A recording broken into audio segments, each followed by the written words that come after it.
아멘. 몇 분 하고 인사하겠습니다. 잘 오셨습니다. 우리 같이 인사하겠습니다. 뒤에 분하고 인사하겠습니다. 감사의 종 되시기 바랍니다. 예, 우리 지지난주 우리 결혼식 은혜 가운데 잘 마치고 또 이렇게 오신 우리 고재철 성도님 한번 일어나시면 박수 한번 부탁드리죠. 예, 감사합니다. 믿음의 가정 이루시기 바랍니다. 예.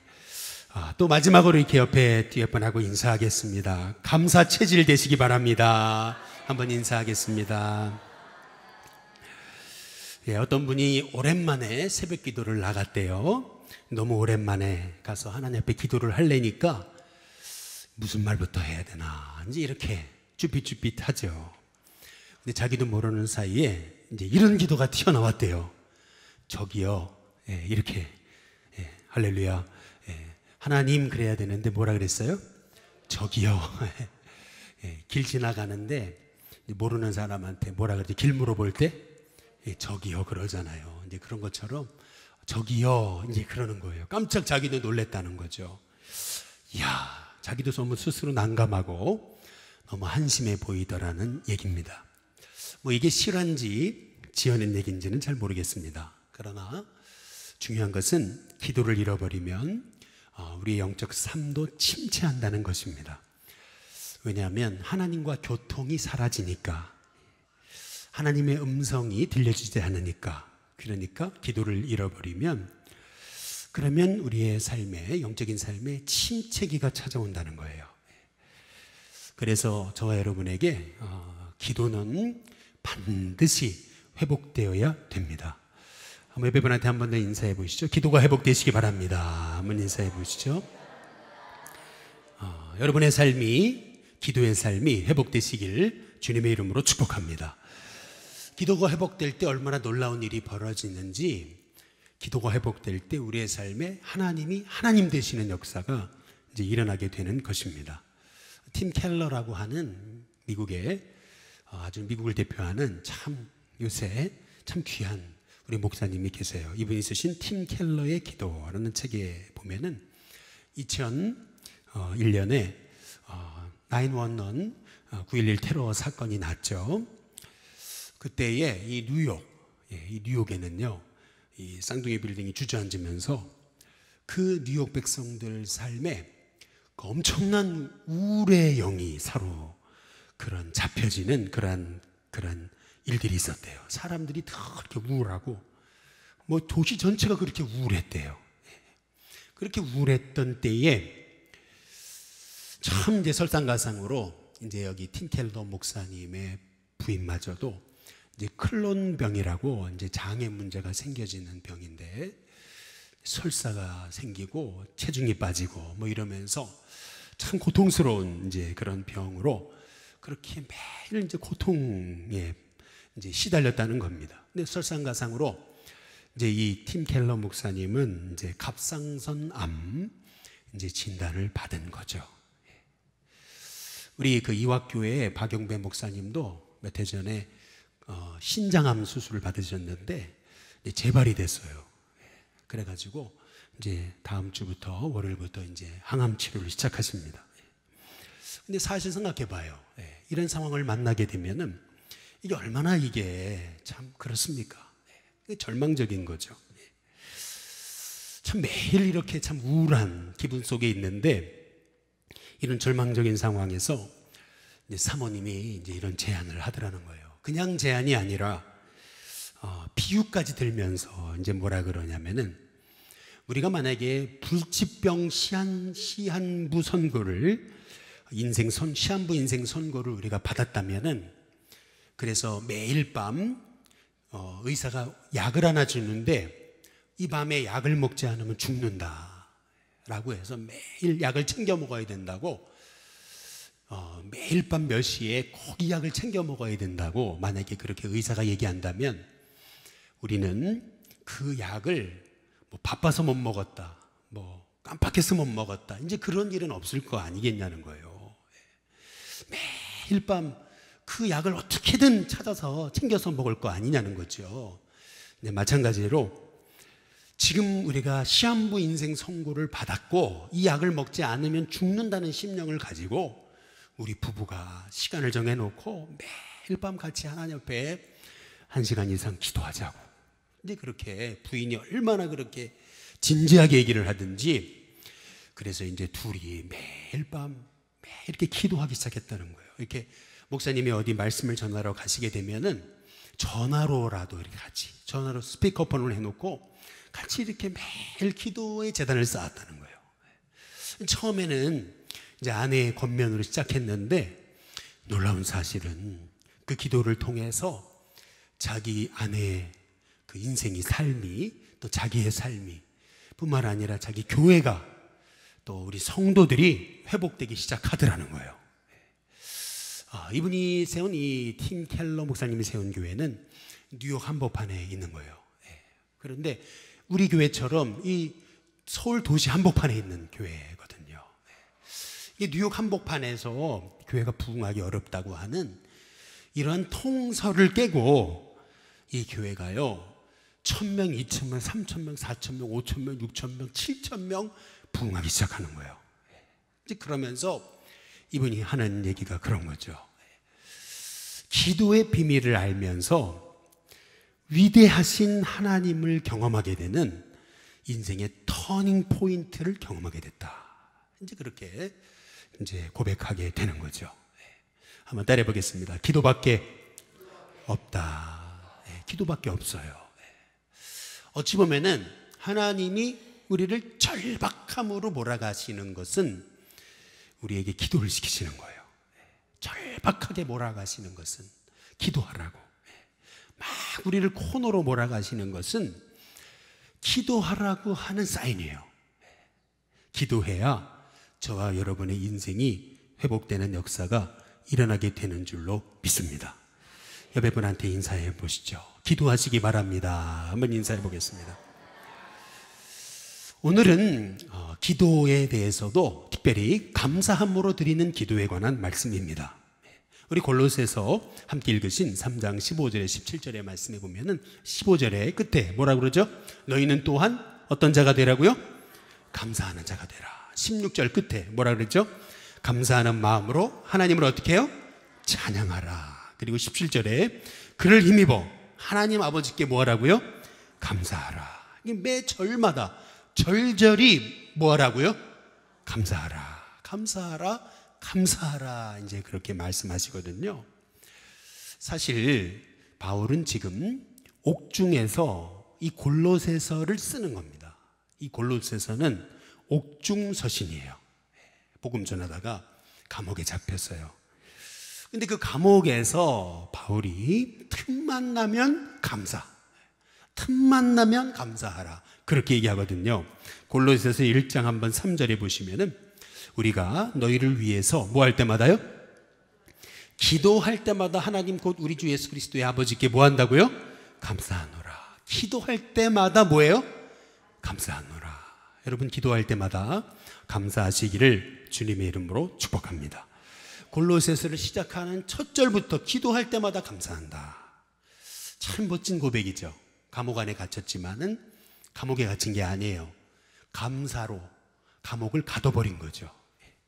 골로새서 1장 12절에 보시면은 우리로 하여금 빛 가운데서 성도의 기업의 부분을 얻기에 합당하게 하신 하나님 아버지께 뭐라고요? 감사하게 하시기를 어떻게 해요? 원한다. 구원받아 주님의 빛 가운데 거하게 하신, 그래서 그 빛의 그 놀라우신 그 성도의 기업을 얻게 하신 그 하나님의 은혜에 우리가 감사하게 되기를 원한다. 아니 감사할 게 없는데요 라고 얘기할지 모르겠어요. 그러나 실은 가장 큰 감사가 뭐예요? 구원의 은혜에 감사하는 거예요. 어차피 우리는 이 땅에서 하나님 부르시면은 다 내려놓고 주님 앞에 가야 돼요. 어차피. 그런데 이렇게 하나님 주신 이 땅 가운데서 구원받아서 이미 천국을 경험하고 이 땅에서 매일 감사하며 기쁨으로 살아갈 수 있는 게 어떻게 얼마나 큰 복이냐는 거죠. 그래서 성도의 그 빛의 기업을 얻게 하신 하나님께 감사하기를 원한다. 참 멋진 고백이죠. 우리는 왜 감사의 기도가 중요한지 우리는 좀 알아야 됩니다. 왜 우리가 이토록 감사하며 감사의 기도로 우리가 살아가야 되는지. 먼저 첫 번째로 감사하며 기도하면 진정한 뭐가 임해요? 뭐가 임한다고요?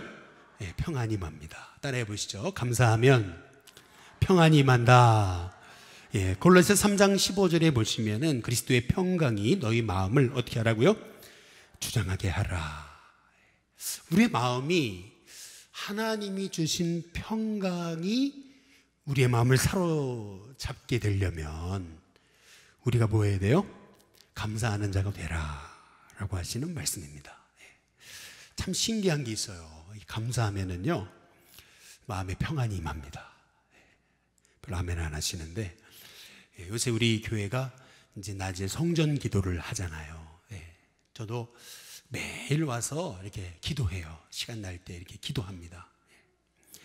근데 참 오늘 제가 세브란스에 갔었는데 세브란스 원목실에 세브란스 교회에 가보니까 딱 들어가서 잠깐 기도하려고 들어갔는데 이렇게 보니까 야 거기도 이렇게 음악을 쫙 틀어놓고 여기 앞에다가 불을 탁 켜놓고 보니까 한 분이 와서 저 구석에 남자분이 이렇게 간절하게 기도하고 계시더라고요. 아 그렇구나. 우리 일신교회도 낮에 이 십자가 불 켜놓고 음악 틀어놓고 한 명이 와서 기도할 수 있게 하신 것이 하나님의 은혜구나. 이제 그런 생각을 해보면서 저도 그 세브란스 병원에서 뭐 큰 예배당은 아니지만은 거기서 기도했어요.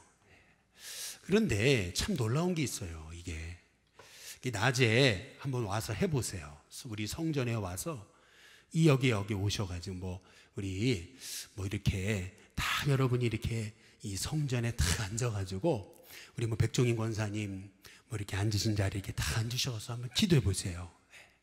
참 저도 해보니까 한 5분 했는데 마음이 평안이 임해요. 하루가 달라요. 주신 은혜가 다르더라는 거죠. 여러분 우리가 기도하면서도 불안해요. 기도하면서도 평안이 없어요. 그 이유가 뭔지 아세요?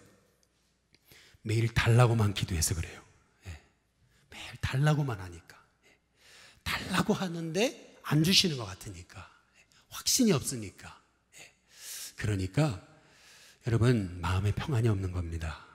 물론 구하는 기도가 나쁘다는 얘기가 아니에요. 그러나 여러분의 기도에 감사가 있는지 한번 돌아보시기를 주님의 이름으로 축복합니다. 여러분 염려를 이기는 법 그것은 뭐냐면 그것은 감사입니다. 우리의 마음에 평안이 임하는 방법 그것도 감사예요. 여러분 염려를 이기는 법이 왜 감사냐면은 염려라는 말의 뜻은 메림나오라고 헬라어로 메림나오라 그럽니다. 이 메림나오라고 하는 이 말은 메리조라고 하는 말에서 이제 나왔거든요. 이 메리조라고 하는 말은 이제 나누이다라는 뜻이 있습니다. 뭐가 나뉘냐면은 마음이 나뉜다는 거예요. 마음이 나뉜다. 그래서 이 메림나오 마음이 나뉜다. 이제 그래서 영어로 얘기하면은 염려란 뭐냐면은 더블 마인디드입니다. 더블 마인디드. 이 마음이 두 개 마음이 된 거예요. 마음이 두 개가 됐으니까 이렇게 나뉘죠. 이렇게 마음이 이렇게 평안이 이제 없는 겁니다. 그런데 감사하기 시작하면은 마음이 하나로 이렇게 묶여져요. 싱글 마인디드가 되는 거예요. 그래서 감사하게 되면은 여러분의 마음에 평안이 임합니다. 마태복음에 5장에 보면은 예수님의 산상수훈이 나오거든요. 거기 보면은 마음이 청결한 자는 복이 있다. 이제 이렇게 얘기하거든요. 마음이 뭐한 자요? 청결한 자. 근데 그 청결이라는 단어를 여러분 그 영어 성경에 보면은 이제 어떤 영어 성경에 뭐 이렇게 나와 있어요. simplicity 이렇게 다 있습니다. 다시 말하면 청결하다는 것은 마음이 심플한 거예요. 심플. 다시 말해서 마음이 하나가 된 거예요. 초점이 하나. 마음이, 초점이 하나가 된 사람이 마음이 청결한 거예요. 초점이 하나. 초점이 하나가 된 사람은 복이 있어요. 어떤 복이 있냐면 하나님이 그에게 평안함을 주시는 것입니다. 그래서 빌립보서 4장 한번 6절에서 7절에 보시면은 아무것도 뭐 하지 말라고요? 염려하지 말고 다만 모든 일에 기도와 간구로 너희 구할 것을 어떻게 해요? 감사함으로. 염려를 이기는 비결은 뭐밖에 없어요? 감사밖에 없어요. 감사. 근데 7절 그리하면 염려가 몰려올 때 하나님 앞에 감사의 기도를 올려드리게 되면 어떻게 돼요? 모든 지각이 뛰어난 하나님의 뭐가요? 평강이 그리스도 예수 안에서 너희의 마음과 뭐예요? 생각을 지키신다. 붙들어 주신다는 거예요. 두 마음으로 나뉘지 않게 하신다는 거예요. 한 마음이 되게 하신다는 거죠. 여러분 평강 가운데 승리하기 원하십니까? 정말 평안하시기 원하십니까? 여러분 그렇다면 아무것도 염려하지 말고 대신 기도와 간구로 너희 구할 것을 감사함으로 아뢰라 하신 그 주님의 명령대로 여러분 한번 감사의 기도를 시작해 보시기를 주님의 이름으로 축복합니다. 뭐 이렇게 얘기하면 이제 아니 이렇게 어려운데 어떻게 감사하며 기도할 수 있냐 이제 이렇게 얘기하죠. 그러나 여러분 우리가 알아야 되는 것은 감사의 크기가 믿음의 크기예요. 감사의 크기가 뭐의 크기라고요? 감사의 크기가 믿음의 크기입니다. 감사할 수 없는 상황인데 감사할 수 있다면 그는 믿음이 있는 거예요. 야, 어떻게 내 삶에 이런 불행이 닥쳐진 것 같은데 그런 불행의 순간처럼 보이는 상황에서도 감사할 수 있냐는 거죠. 믿음 없이는 안 되는 거거든요. 중소기업을 운영하는 한 집사님이 계셨는데 갑자기 중병에 걸린 거예요. 뜻하지 않는 병. 근데 여러분 중소기업은 사장이 쓰러지면은 이게 안 되는 거예요. 사장이 다 거래처도 만나고 다 이 사장이 이게 그 사업에 물꼬도 트고 뭐 이런 거 사업이 이게 중소기업은 사장이 다 하는 거잖아요. 발로 뛰잖아요. 근데 사장이 중병에 걸려가지고 오랫동안 병원 신세를 졌으니 병원이 돌아갈 리가 없죠. 그러니까 부도가 났어요. 이제 그러면서 아니 거래처는 다 끊기고 그리고 부채만 늘어나는 거예요. 얼마나 이게 상심했겠습니까? 어느 날 새벽에 나와서 기도를 하는데 너무나 이렇게 한심만 나오는 거죠. 한숨만 나오는 거예요. 하나님 어떻게 해요? 전 남은 게 하나도 없어요. 어떻게 해요? 기도하고 기도가 끝나고 나서 나오는데 아니 왜 그때 하필이면 두 다리가 없이 휠체어를 타고서 휠체어를 의지하고 가는 어떤 사람을 만난 거예요. 근데 그분을 딱 보는 순간 갑자기 마음에 들었던 생각은 아니 저 두 다리 없는 사람도 사는데 나는 그래도 두 다리라도 있지 않냐. 그래 잃은 것보다도 그래도 내게 있는 게 내가 건강이 있지 않냐. 이제 그러면서 내게 없는 건 돈뿐이지 내가 다 잃은 건 아니다 라는 것을 생각하게 되면서 낙심했던 걸 회개하고 다시 일어나 재기했다라고 하는 그러한 얘기입니다. 감사의 기도, 원망의 기도는 차이는 뭐냐면은 원망의 기도는 다 잃어버렸다는 거예요. 남은 게 아무것도 없다는 거예요. 이게 원망의 기도예요. 근데 감사의 기도는 하나님 잃은 건 많지만 그래도 하나님 내게 건강 있지 않습니까? 이게 좀 다른 거예요. 그래도 내겐 하나님이 계시지 않습니까? 이게 조금 다른 기도인데 똑같은 기도지만 다른 기도예요. 근데 이게 얼마나 큰 차이냐면은 여러분 원망하는 기도에는 하나님의 계획이 보이지 않습니다. 그러나 정말 불행한 상황 같지만은 불행한 상황 속에서도 감사의 기도를 할 때 하나님의 계획이 보여지게 되는 거죠. 원망하면 있던 복도 다 떠나가는 거예요. 근데 감사하면은 그래도 내게 남겨진 것이 보이는 거거든요. 그러면서 회복되는 역사가 일어나게 되는 거죠. 저는 우리 식교회 성도님들의 기도가 아무것도 염려하지 말고 다만 오직 기도와 간구로 너희 구할 것을 뭐함으로요? 감사함으로 하나님께 아뢰라 하셨던 주님의 말씀 의지하면서 여러분의 기도가 감사의 기도로 바뀌시기를 주님의 이름으로 축복합니다. 두 번째, 왜 감사의 기도냐 했을 때 감사의 기도는 우리의 기도를 더욱 능력 있는 기도로 바뀌어요. 능력 있는 기도로 바꿉니다. 한번 따라해 보시죠. 감사의 기도는 능력의 기도다. 예. 여러분 간절히 부르짖는 기도도 능력의 기도고, 그리고 여러분이 막 하나님 앞에 애통하며 기도하는 기도도 능력의 기도지만은 감사 기도만큼 능력의 기도는 없습니다. 감사하며 기도하면은요, 이게 내 영이 살아나요. 감사하며 기도하면은 없었던 힘이 회복됩니다. 참 이렇게 신세 바라보며 한탄할 때는요, 기도하고 나와도 어깨가 처지는데 어려워도 감사하며 기도했더니 믿음이 생기는 거예요. 한번 따라해 보시죠. 하나님이 이루실 거다. 하나님이 도우실 거다. 하나님이 역사하실 거다. 예, 이런 그 감사의 기도를 올려드렸을 때 나도 모르는 사이에 그 환경 속 안에서도 그 환경을 뛰어넘는 믿음을 주시는 거거든요.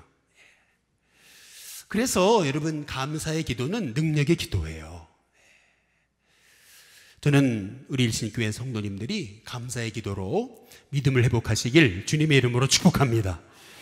근데 우리의 기도가 능력의 기도가 되려면 감사의 기도 플러스 또 한 가지가 더 필요한데, 그게 뭐냐면 말씀의 인도를 받는 거예요. 말씀의 인도를. 그래서 골로새서 3장 16절에 보면은 뭐라고 얘기하죠? 그리스도의 뭐죠? 말씀이 너희 속에 어떻게 거해요? 풍성히 거하래요. 주님의 말씀이 우리 안에 풍성히 거해서 말씀의 인도를 받으라는 거예요. 뿐만 아니라 감사하는 마음으로 하나님을 계속 찬양하고, 여러분 이것이 능력의 기도의 조건입니다. 왜 우리가 감사의 기도를 해야 되는 거냐면은 실은 예수님이 그렇게 하셨기 때문에 그래요. 예수님은요, 감사할 수 없는 상황에서 감사하십니다. 근데 그 감사의 기도로 예수님은 기적을 일으키세요. 요한복음 6장에 보시면은 그 유명한 보리떡 5개와 물고기 2마리로 5,000명을 먹이시잖아요. 거기 요한복음 6장 8절에 보시면은 예수님의 제자 안드레가 9절에 보리떡 5개와 물고기 2마리를 가져와서 뭐라 그러냐면은 이것이 이 많은 사람에게 도대체 얼마나 될 수 있겠습니까? 이렇게 얘기하거든요.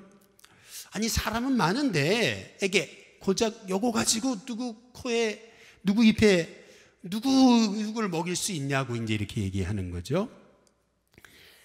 근데 요한복음 6장에 보니까 10절에 사람들이 5,000명쯤 됐다 그랬어요. 정말 사람이 많았죠. 그런데 11절에 보니까 예수님 어떻게 하셨어요? 떡을 탁 들으신 다음에 어떻게 하셨어요? 축사를 하시거든요. 우리 한국 성경에는 축사다 이렇게 돼 있지만은 영어 성경에는 give thanks to God 이렇게 돼 있습니다. 하나님 앞에 감사의 기도를 올렸다. 이제 이 얘기입니다. 여기서 우리는 예수님의 언어와 제자들의 언어의 차이점을 발견하게 되는 거죠. 예수님의 언어는 감사의 언어였어요. 믿음의 언어. 정말 감사할 수 없는 상황에서 예수님은 감사하시는 거예요. 반면에 제자들은 어떻게 되죠? 제자들의 언어는 불평의 언어였어요. 불신의 언어였다는 거죠. 저는 우리 일신교회 성도님들의 언어가 예수님의 언어가 되시기를 주님의 이름으로 축복합니다. 새 일을 행하시는 하나님의 역사를 보려면 말이 바뀌어야 됩니다. 말이, 언어가 바뀌어야 돼요. 우리 입술의 열매를 창조하시는, 빨아하시는 그 하나님의 역사를 보시려면 여러분의 입술이 바뀌어야 됩니다. 옆에 분한테 인사해 보시죠. 언어가 바뀌시기를 바랍니다. 한번 인사해 보시죠. 뒤에 분한테 인사해 보시죠. 말이 바뀌시기 바랍니다. 한번 인사해 보겠습니다. 여러분, 말이 바뀌어야 됩니다. 언어가 바뀌어야 돼요. 예. 사람이 말하는 모습을 보면은 그 사람의 인생을 볼 수 있습니다. 이 말이 그 사람의 인격이에요. 그래서 성품, 품격, 인품 다 이 입구자 세 개를 쓰는 거죠. 요한복음 11장에도 보시면은 나사로가 죽은 지 며칠 됐어요? 나흘이 됐어요. 벌써 죽은 자의 냄새가 펄펄 나죠. 그런데 요한복음 11장에 41절에 보니까 절망이 가득한 그 자리에서 예수님 뭐라 그러세요? 아버지요, 내 말 들으신 것을 뭐라고요? 감사합니다. 따라해 보시죠. 내 말 들으신 것을 감사합니다. 예수님의 언어를 보세요. 예수님의 언어는 달랐어요.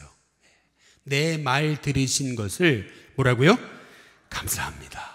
도저히 감사할 수 없는 상황에서 예수님 감사하시거든요. 말도 안 되는 상황이거든요. 근데 그 예수님의 언어를 보면 앞으로 어떤 일이 벌어질지 아는 거죠. 죽은 지 나흘이나 됐던 나사로가 그 죽은 자의 무덤을 박차고 일어나잖아요.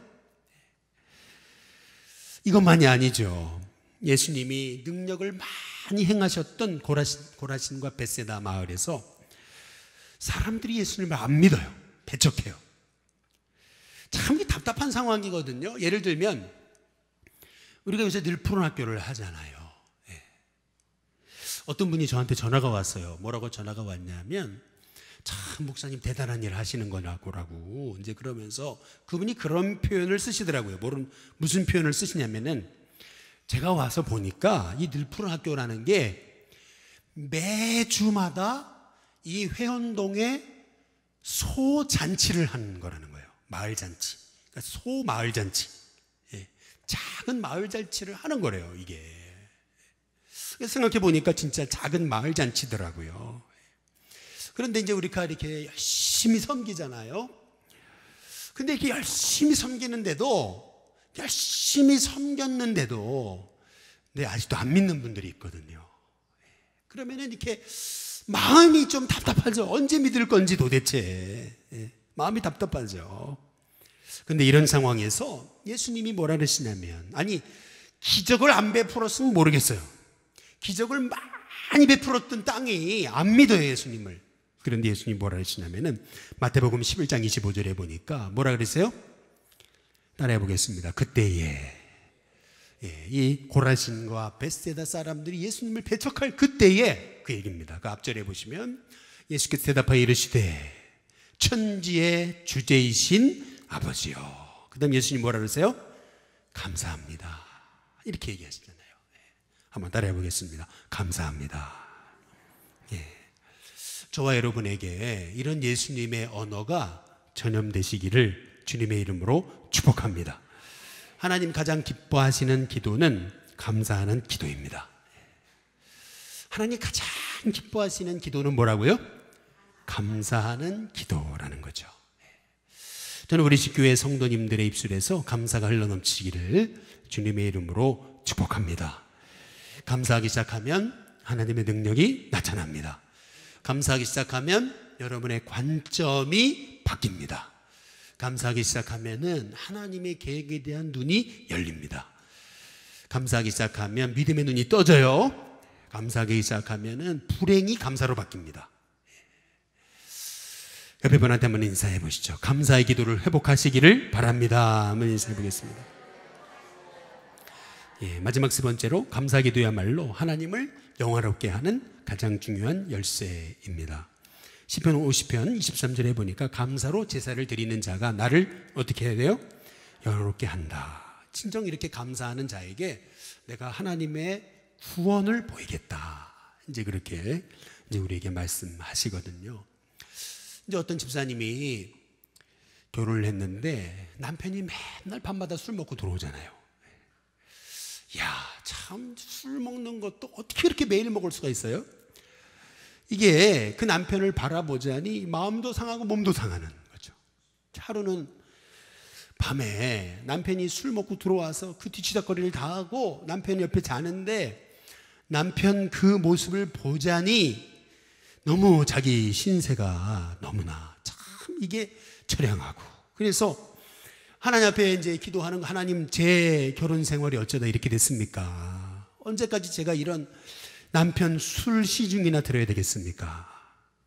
아니 남들처럼 다정하게 살지는 못해도 매일 술 시중은 들지 말아야 되지 않겠습니까? 이제 이렇게 신세 타령을 하다 보니까 눈물이 줄줄줄줄 흐르는 거죠.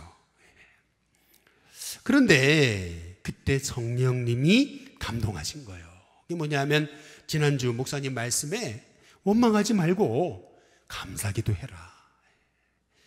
원망하지 말고 감사하며 기도해 봐라 하셨던 그 말씀이 딱 떠올라가지고, 아니 원망하면 하나님의 복이 임하지 못한다니까 이 지사님도 나도 모르는 사이에 그래 감사기도를 해봐야지 해서 감사기도를 하는데 이제 이렇게 기도를 하는 거죠. 하나님, 감사할 제목은 없지만 좌우지간 감사합니다. 이제 이렇게 기도를 한 거예요. 감사할 일은 없지만 좌우지간 감사합니다. 이제 그렇게 기도를 하다가 보니까 이제 갑자기 들었던 생각이 뭐냐 하면은 이런 생각이죠.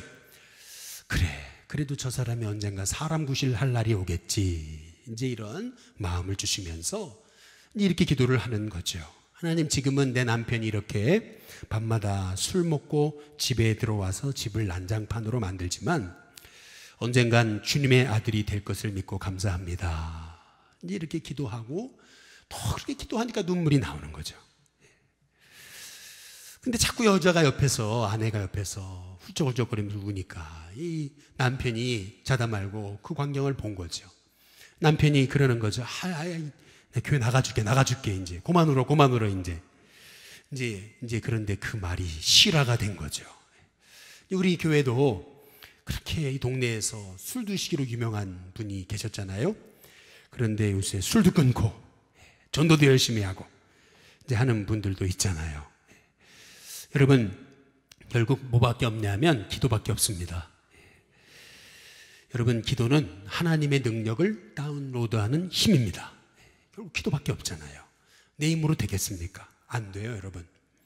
근데 그 기도 중에 최고의 기도가 감사기도예요. 감사기도는 하나님이 역사하시는 통로입니다. 그래서 골로새서 우리 3장 17절에 보시면은 무엇을 하든지 말이나 일행아 다 주 예수 이름으로 하고 그를 힘입어 하나님께 뭐 하라고요? 감사해라. 입만 열면 예수님, 입만 열면 감사. 여러분, 입만 열면 여러분의 고백에서 예수님이 나오고 감사가 나오시기를 주님의 이름으로 축복합니다. 옆에 분한테 인사해 보시죠. 여러분의 입술이 감사 입술이 되시기를 바랍니다. 이 말씀만 드리고 마칠게요. 초대교회 문헌을 보면은 우리 성도님들 앞에 티테디오스라고 하는 반복적인 이름이 붙는데, 요한의 이름 앞에도 티테디오스, 마가의 이름 앞에도 티테디오스, 베드로의 이름 앞에도 티테디오스, 이렇게 이름이 붙었는데, 티테디오스, 오스라 끝나면 어떤 명사형이거든요. 사람. 그러면 티테디오스라는 말은 염려에서 해방된 사람이라는 뜻입니다. 초대교회 성도들은 가난했습니다. 핍박이 많았어요. 미래가 불확실했습니다. 그래서 지하 카타콤베에서 그들은 살았죠. 그러나 그들은 염려에 사로잡히지 않기로 작정한 거예요. 아무것도 염려하지 말고 오직 모든 일에 기도와 간구로 너희 구할 것을 감사함으로 하나님께 기도해라 하셨던 말씀을 그냥 가감없이 순종한 거예요. 염려하지 않겠습니다. 염려하지 않겠습니다. 이제 그렇게 자기의 이름 앞에 나는 티테디우스입니다. 이제 이렇게 이제 이름을 붙인 거죠. 대표적인 그 예가 초대교회의 그 서머나교회의 감독이었던 이 폴리캅이라는 사람은 화형을 당하거든요. 화형. 저도 이제 이분이 화형당한 자리에 가봤어요. 실제로 이제 이분이 화형당한 자리에 가봤는데, 이제 이분이 화형당하면서 지금껏 하나님이 나를 이렇게 하나님의 도구로 쓰임받게 써주셔서 감사합니다. 이제 그러고 하나님께 부름받았다는 거죠. 지금 당장 로마는 이 폴리캅을 이 화형으로 불태우기 위해서 지금 불을 질러 놓은 상황인데, 하나님 아버지 감사합니다, 그렇게 인생을 마감하는 거거든요. 염려가 없었어요. 염려에 사로잡히지 않았습니다. 우리의 본향은 천국이라고 하는 사실을 확신했기 때문이죠. 마찬가지로 저는 우리 신교회 성도님들의 별명이 티테디오스가 되시기를 주님의 이름으로 축복합니다. 그래서 거기 티테디오스하고 밑줄 그어놨죠, 교재에. 그래서 티테디오스 여러분의 이름을 한번 써보세요, 볼펜 있으신 분은. 예를 들면 이런 거죠. 여러분의 이름은 뭐예요? 티테디오스 뭐예요? 윤동규라는 거죠. 티테디오스 윤. 티테디오스 윤이에요. 미국식으로 얘기하면 동규 티테디오스 윤. 그러니까 우리의 이름, 우리의 별명은 티테디오스라는 거죠. 옆에 분한테 한번 인사해 보겠습니다. 티테디오스가 되시기 바랍니다. 한번 인사해 보시기 바랍니다. 염려에 해방된 주님의 자녀 되시기를 주님의 이름으로 축복합니다. 티테디오스로 사십시오. 아무것도 염려하지 말고 오직 감사함으로 하나님 앞에 구하세요. 그러면 하나님이 여러분에게 평강을 주시면서 어떻게 그 어려움을 풀어갈지 지혜를 허락해 주실 줄로 믿습니다. 옆에 분한테 한번 인사해 보시죠. 티테디오스가 되시기 바랍니다. 예. 그러면 다 함께 한번 이렇게 고백해 보자. 한번 오른손 탁 쥐어 보시고 한번 해보겠습니다. 티테디오스. 그러면 여러분이 자기 이름을 넣어서 자기 이름을 딱 외쳐보는 겁니다. 할렐루야. 해보겠습니다. 시작. 티테디오스. 예, 한 분도 이름이 안 들립니다, 지금. 다시 티테디오스 윤동규. 이렇게 한번, 이제 다시 한번 시작. 티테디오스 윤동규. 예, 여러분 이 고백으로 사시길 주님의 이름으로 축복합니다.